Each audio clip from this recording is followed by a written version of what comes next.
Good afternoon. I'm going to post a video on a recipe that I made up here. This is boneless ribeyes, mushrooms. This is butternut squash. Now I tossed this butternut squash in Himalayan salt and cracked black pepper and olive oil. I did the same to the tomatoes and cucumbers because this is going to go on top of my spring mix salad. I'm going to be using this thyme and rosemary as I'm pan searing the steaks. And these are basically onions. These are the ends of the spring onions. Just a regular white onion. And this is fresh pasta. Now, you can buy fresh pasta at Whole Food Market. They can make it for you. Or you can go to your local Giant or Safeway. Sometimes they sell fresh pasta in containers. I like fresh pasta. Very simple recipe I'm going to do is I'm just going to take this pasta and I'm going to toss it in this. This is a garlic Alfredo sauce and classico pesto. I'm going to mix the two together and simmer it on the stove and then toss this pasta in that. And I'm going to use these steaks to make steak frites with finished off blackstrap molasses. Now, this is going to give it a slightly sweet flavor to it. Not very strong, but very subtle. It's very good after you finish it off. I'll be back in a moment. Since I don't have anything to hold my camera with, I'm going to use my hand. I'm going to undo this olive oil. I'm going to show you what I'm about to do real quick. This is a dry spice rub that I made. It's dry onions, dry garlic, a little bit of flaked red peppers. There's sea salt in there, cracked black pepper, and paprika.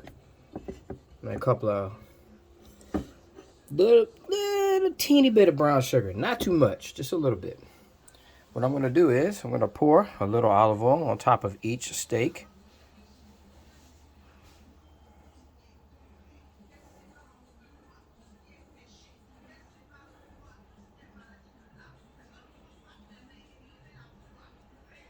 I'm going to rub that in with my hand. Very smooth on the sides of it.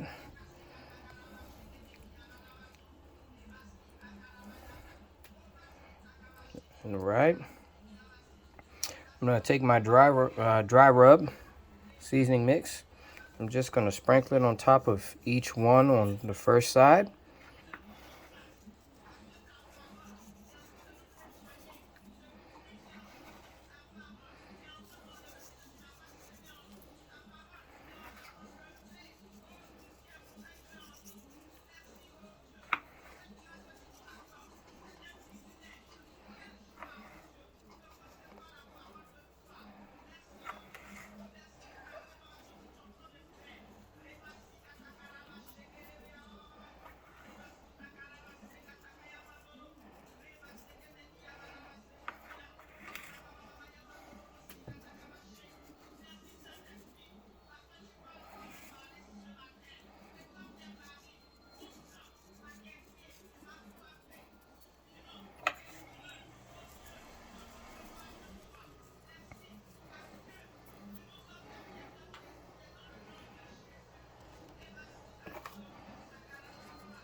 I'm going to pat it, just pat it a little bit.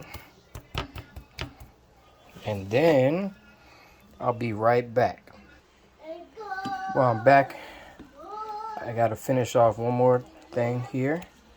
What you're going to do is, I like to use fresh squeezed lemon on top of the steak just to plump up the dry herbs a little bit more. This is actually fresh squeezed lemon juice. You can use this, or you can cut a fresh lemon and do it. I like to use fresh lemon, but I'm trying to kill time today. So just drop a few drops on top of each, not too much. Just a little bit of lemon juice, not too much. Okay.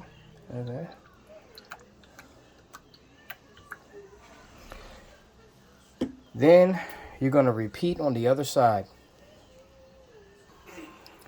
So these steaks are ready to go.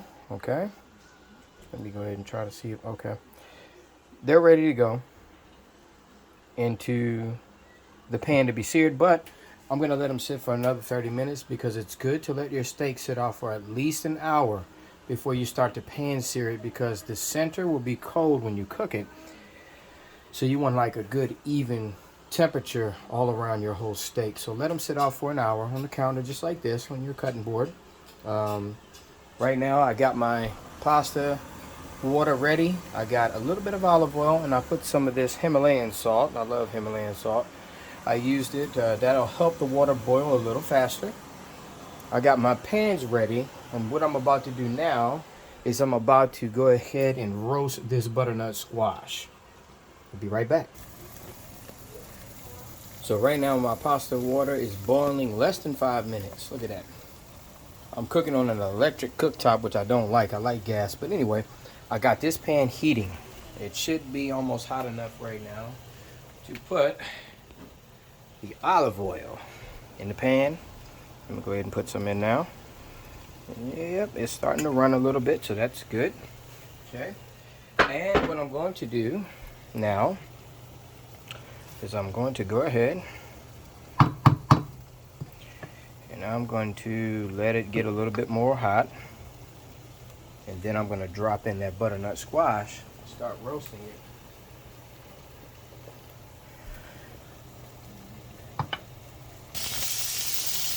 So I got the butternut squash roasting in the pan.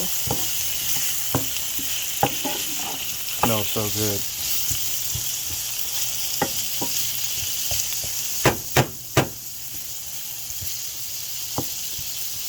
I love the smell of squash when it's roasting.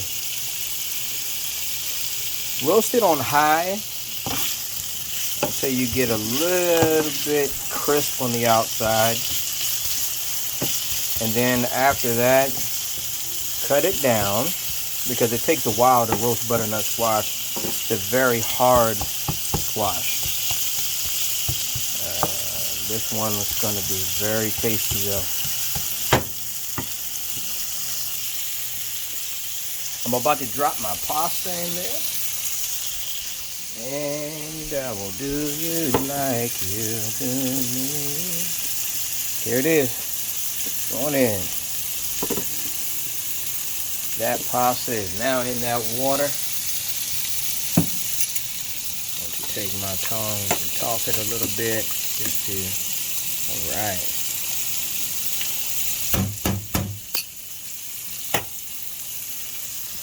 Be right back. What you could do if you want to speed up the cook time on your butternut squash, I got a lid from another pot, but it fits exactly on top of my frying pan, like perfect.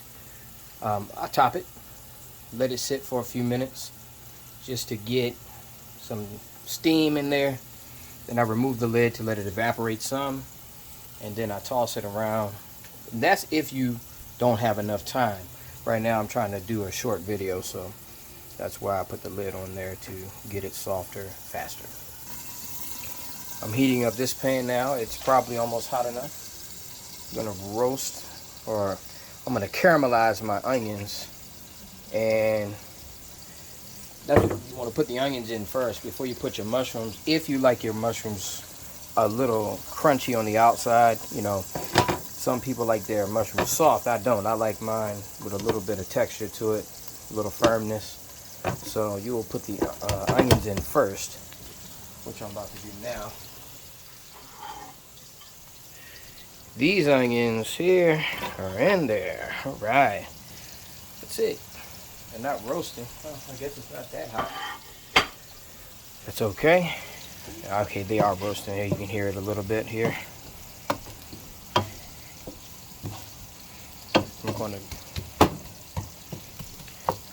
I'm gonna put some Himalayan salt on this and some cracked black pepper. I'm gonna use my,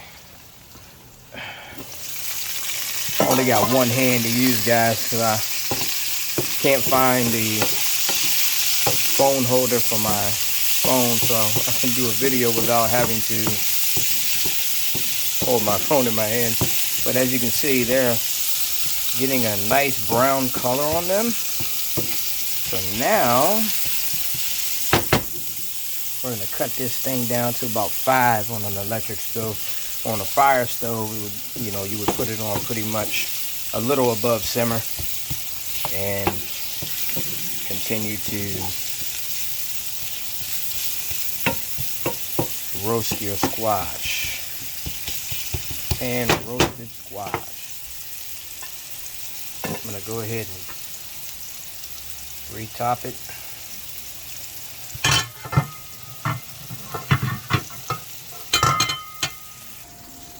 Alright, I got the top back on there.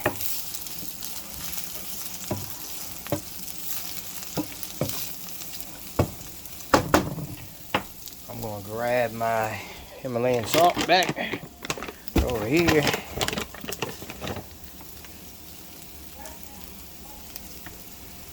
A little bit more on that, and that's it.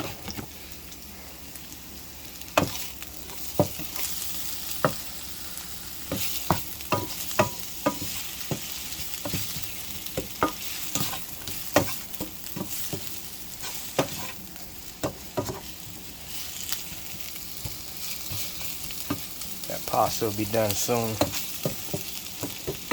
I'll be removing that, putting it in the sink, and running a little bit of cold water on it before I re-add it back to the pot. First, I'm going to add that Alfredo sauce and Classico pesto to this pot when it's done.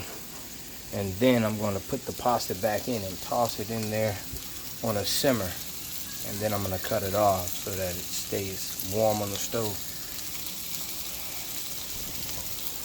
I'm going to put the video on pause while I put the cracked black pepper on these onions. Okay, honey. Mommy's going to go, okay? It's not 2:30 yet. My daughter wants me to go and get my son, but my wife's going to go get him today. I got the cracked black pepper on these onions now. I'm going to go ahead and start tossing them around a little bit. And mix it up. And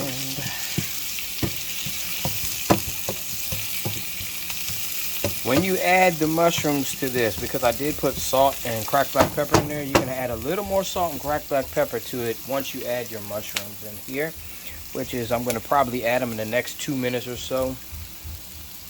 I'll be right back. So now I got the mushrooms in there. And I'm going to, I'll put a little more olive oil in the mushrooms. Like I said, Himalayan salt, cracked black pepper in there. I'm going to start tossing them now. And what I'm going to do now, because this pan is also the same size as the one next to it, you don't want to do this for too long though, because mushrooms generate a lot of moisture, which is good when you're cooking them on high heat for evap, but I'm trying to caramelize everything. So what I'm going to do is I'm going to remove it from here, change the pot top from the butternut squash. And this butternut squash is done almost. A little bit. There you go. Look at that. Look at that. Cut it down to number 2 now. And this thing, oh yeah, he's about done. That's what I'm talking about. That's what I like. I like that little char on there for my butternut squash. Some people don't, but you don't have to char it down. You can cook it on low heat the whole time if you don't like char. And soften it up. That's it.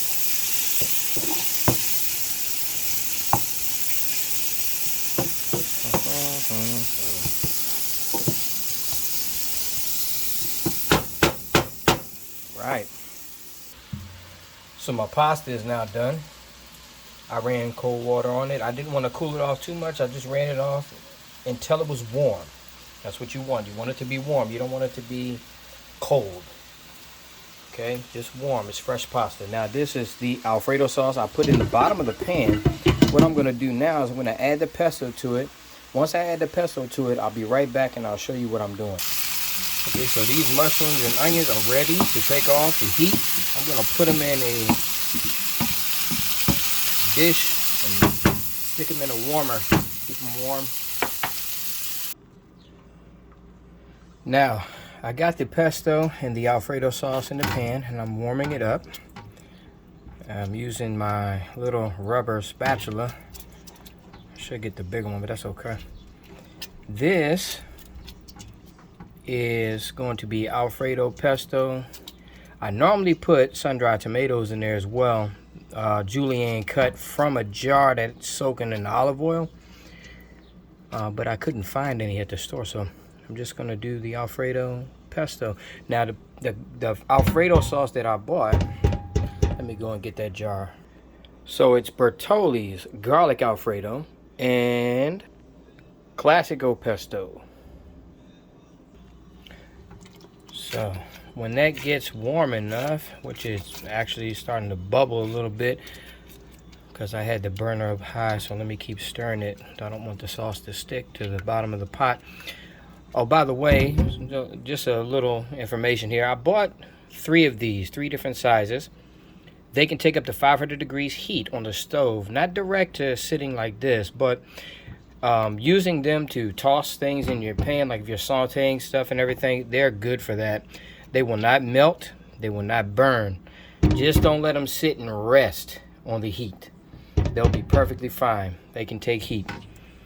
That's what I love about these.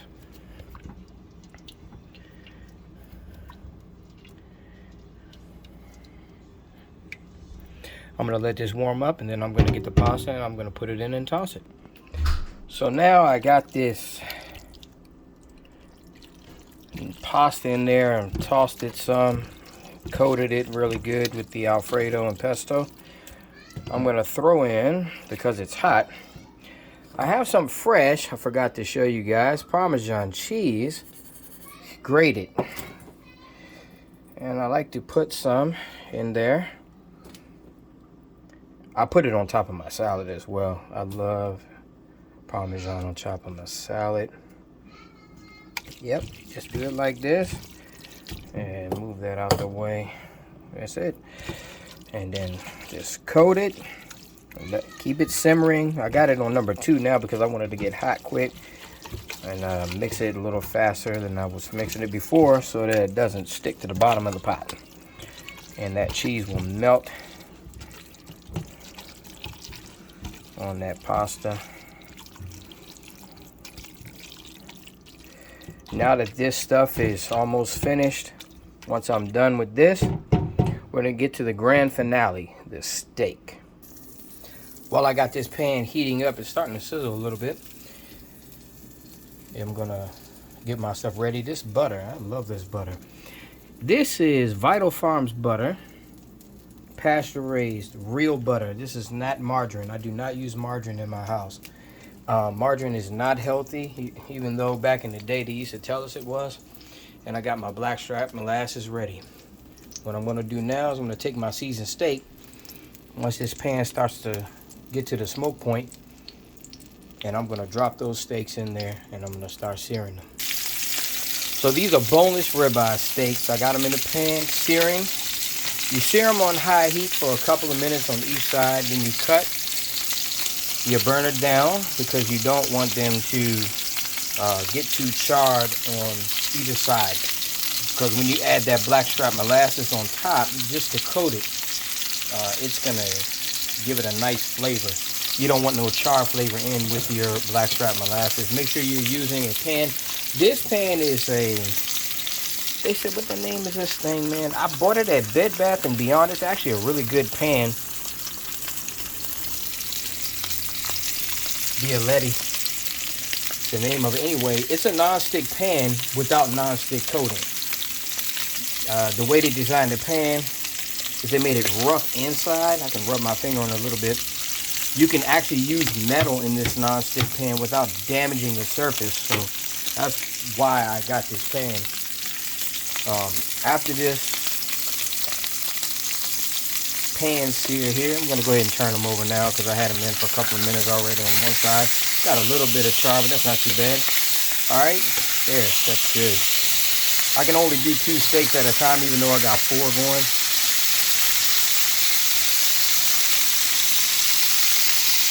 And what I'm gonna do is, when that finishes searing a little bit, I'm going to add this rosemary and thyme in there just to infuse it. I'm not gonna break it up. I'm just gonna drop it in the pan and let it sit for a little bit.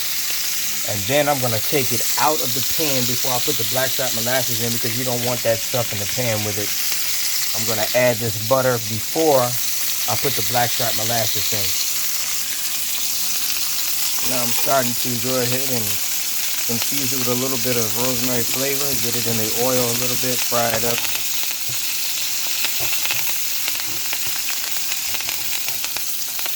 I'm gonna cut my burner down to probably 3, because I don't want to overcook these steaks. Just a little bit in there. About 30 seconds, okay? Because I'm going to use it for the second batch of steaks.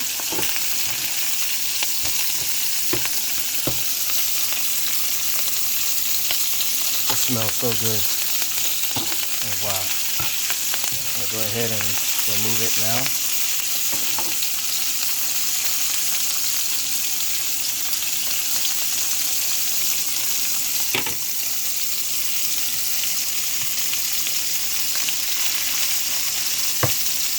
Add that butter in there.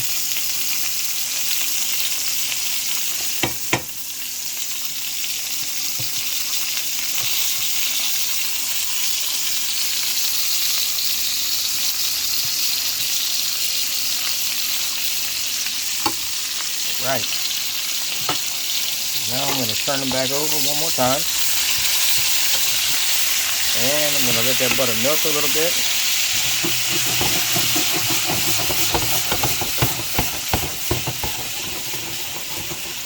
Look at that juice, man. That's beautiful. Now what I'm going to do, I'm going to show you. Cut it up to about 4. Let me do it like this, 5. Let me go to 5 because I need a little bit more heat, okay? Now, I've cut my heat up a little bit more. I had cut it down, but I cut it back up because I'm about to put this blackstrap molasses on top of one side of the steak. Alright. Just coat it. Oh yeah. Once you finish coating it,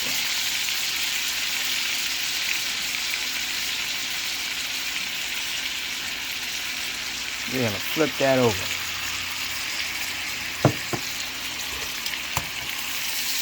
As soon as you flip it over,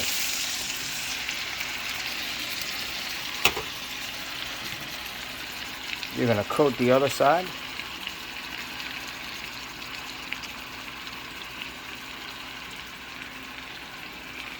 You don't have to use too much.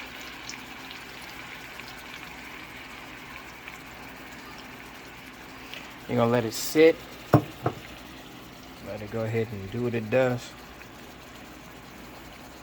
Right now that blackstrap molasses is bubbling. That's what you want, because it's going to go all into the meat.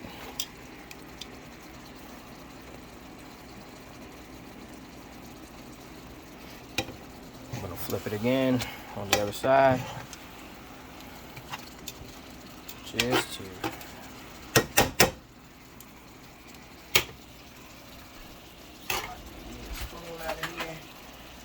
and just go ahead and just put it on top. Look.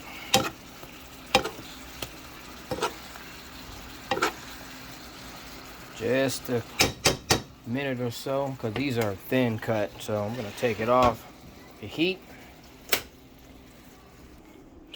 So what I did is sliced them. So steak frites, you slice, plate. Okay. After they're done, this steak is very juicy. I'm going to put my onions on top of it to garnish. Mushrooms. I've got my butternut squash. I'm going to take a little one too. Daddy, got some jelly beans. I know, honey. The butternut squash.